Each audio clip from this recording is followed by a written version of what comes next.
En plus de cela, la France a continué à amasser des troupes à l'aéroport de Tourou qu'ils ont rénové.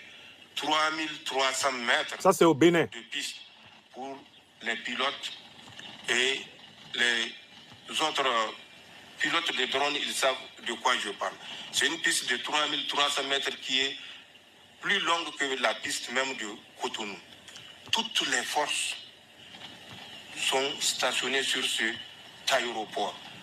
Ils ont réactivé un autre aérodrome vers Madekali. Ils ont réactivé un autre aérodrome dans le W. Ils ont concentré des troupes. À l'époque, quand on l'avait dit, beaucoup de pays avaient bondi pour nous démentir.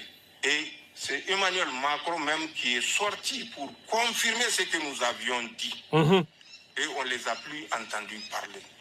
Ils ont continué à faire croire aux Africains qu'ils se retirent du territoire africain. Mais ce n'est qu'un mensonge. Ce n'est qu'un jeu de dupes. Des 5 territoires africains où les Français ont des bases, ils ont décidé de se redéployer sur 15 pays africains. Et en ce sens, on nous parle de retrait. Ce n'est pas un retrait, c'est un redéploiement. À plus grande envergure de 5 pays que vous connaissez certainement, ils se sont projetés sur 15 pays. Ils ont créé ce qu'ils ont appelé le commandement de l'Afrique pour tricher un peu l'Afrique comme des Américains. Ils ont déployé des troupes, même des instructeurs et autres formateurs venant d'Ukraine sur notre territoire, au Mali et au Burkina.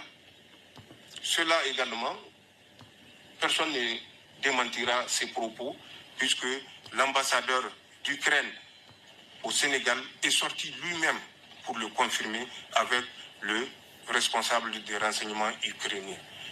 Ils ont envoyé des troupes pour mener l'attaque, si vous vous rappelez, du 24, 25 et 26 juillet 2024 contre les troupes maliennes qui faisaient mouvement vers Tinzawatan, je crois bien. Exact.